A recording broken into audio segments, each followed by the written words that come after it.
Hello, and welcome back to Coin Lady channel. We have established that much crypto and money is hypothetical. We can begin. And I'll kick things off with a tweet, just for me.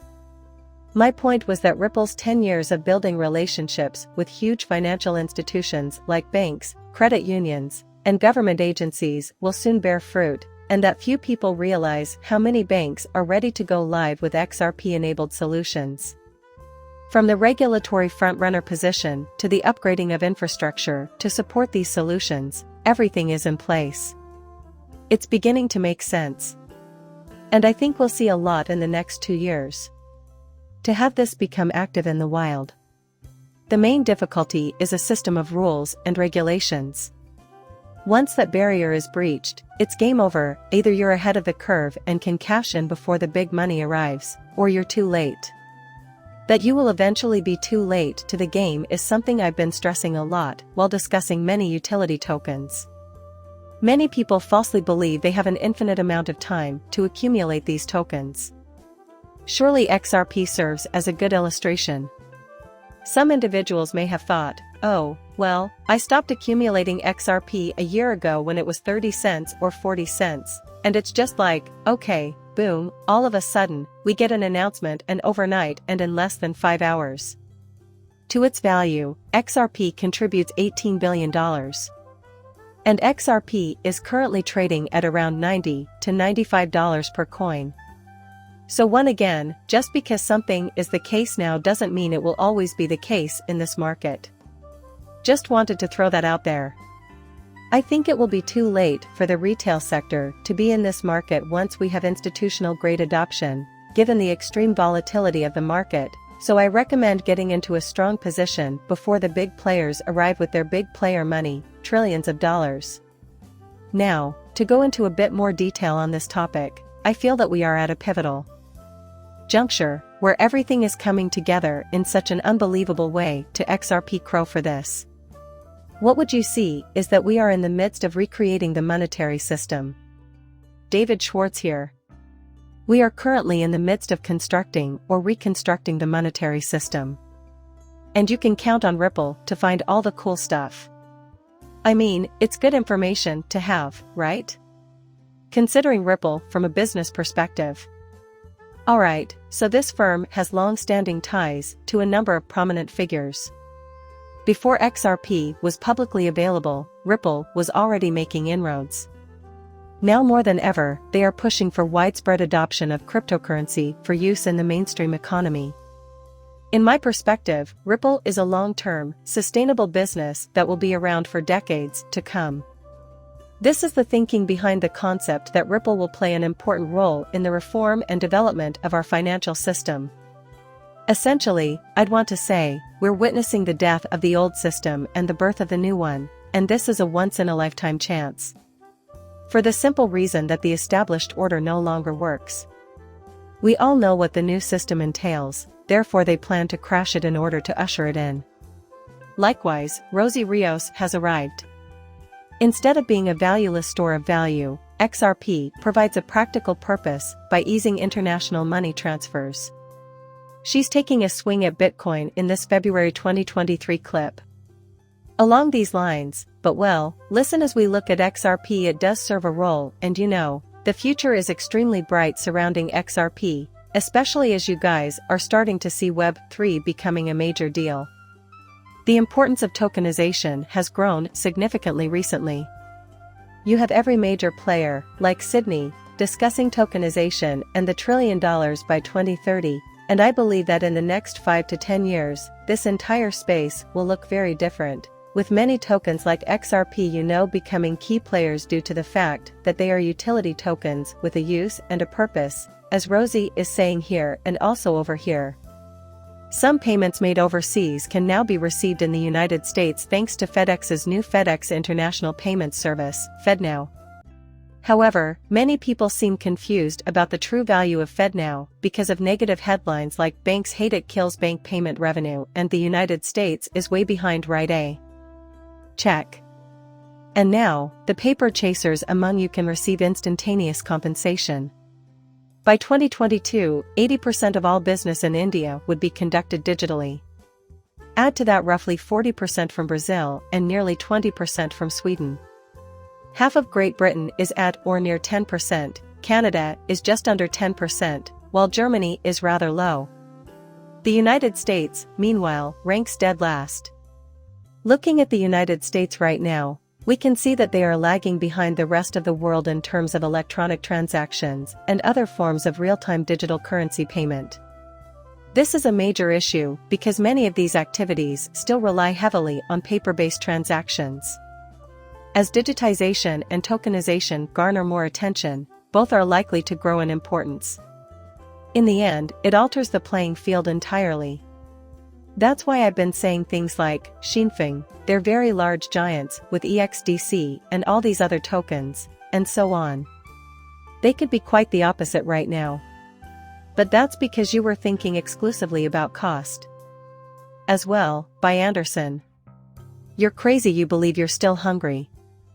Is totally irrelevant to improving international money transfers. You should listen to an expert.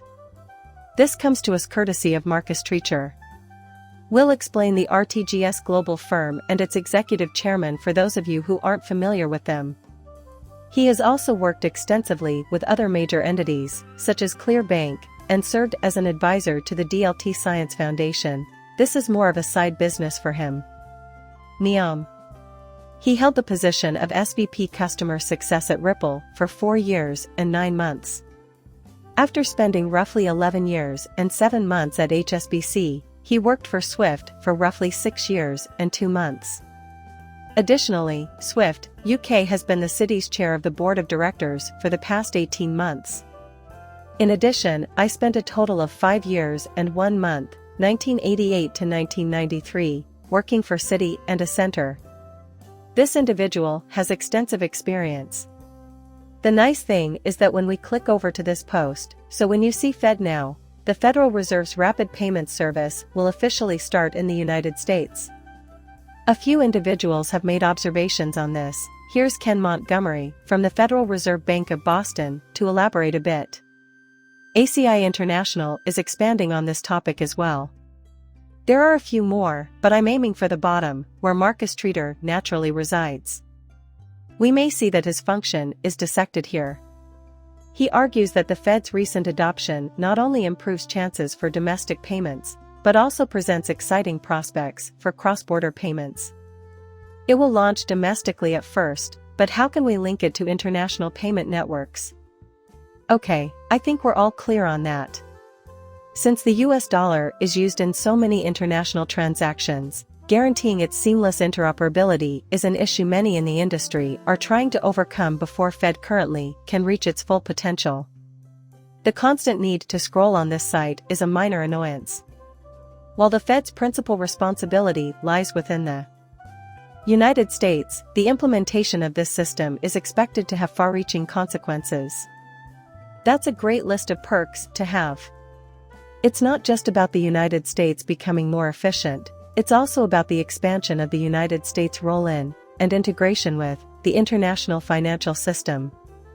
The implications for international organizations that deal with the American financial system and for international legislature are promising. And you know, one thing that I did mention over on my Twitter, and I know that it was a bit of an older tweet, but it was like right around the time where we did see the Fednow system launch. But basically what I said was there are too many people in the XRP community who are focused heavily on Fednow being a driver for the price, and I believe that it was 1 second, let me find it for you guys. Here it is then. As a result, I claimed that too many XRP holders are fixated on the Fed right now as a driver of the XRP price. But the reality is just the opposite. Fed today is significant, not because it will inflate XRP, but because it is a key that unlocks a door of possibility for the next generation of financial/payment technologies to be implemented in the enhanced infrastructure. However, this is advantageous since it makes Ripple solutions possible, which incorporate the strength of XRP into the monetary system. We must shift our focus from cost to innovation, adoption, and change. Also, right. We take a serious look at what Fed currently does, and it does create new possibilities for us. What's hilarious about Marcus Treacher, by the way, isn't the fact that he used to work for Ripple or anything like that. It's the company he's affiliated with, RTGS Global, correct? In case you haven't heard of the Digital Euro Association before, let me fill you in. The group is a think tank exploring the potential of a digital euro. Scrolling down, we can see that the digitization of the monetary system is progressing, and that this means the system will undergo fundamental changes over the next decade. This is further evidence that, within the next decade, a major innovation will begin to emerge, one that will shake the foundations of the global monetary system as a whole. Down, we can also see the gold members' ripple effect. In addition, RTGS Worldwide has some silver members. You have to admit, it's really cool.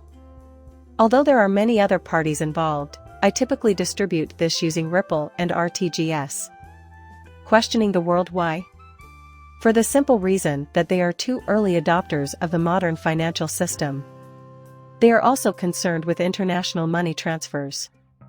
Look at this.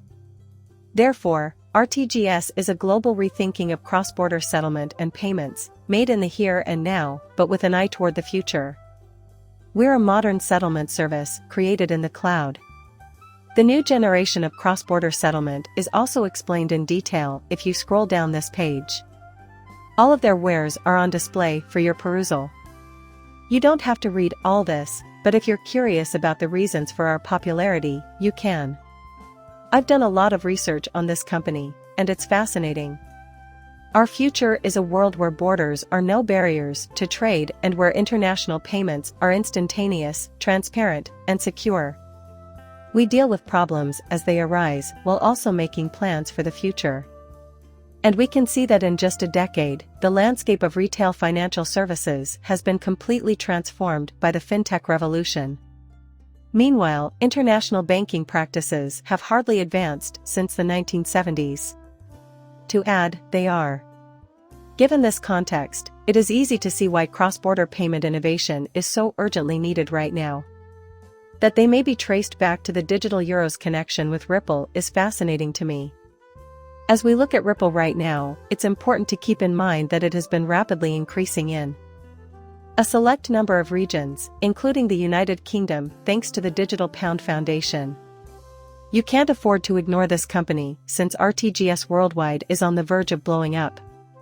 Nonetheless, I believe that a great deal of innovation will soon be at the forefront of digital euro, Ripple included, and that everything is really aligning, as I said before, with doors opening to innovation happening, despite the fact that the United States is so far behind. They need to start accepting this sort of technology, using this technology, and really kind of pioneering it if they want to catch up. And I do believe that is centered on what the Fed has now allowed to happen, which is, an opportunity for the next generation of banking and payment technologies to be implemented, so it is definitely exciting. As I stated, everything seems to be falling into place, and I don't think many people are aware of how successfully Ripple has networked over the previous decade. Also, add the strength of XRP to the solutions that Ripple has been developing. Obviously, this is a unique and wonderful item. And I truly believe that the retail sector as a whole has such an enormous opportunity in front of them, they just need to realize it. Please like and subscribe my channel. See you in the next one, bye.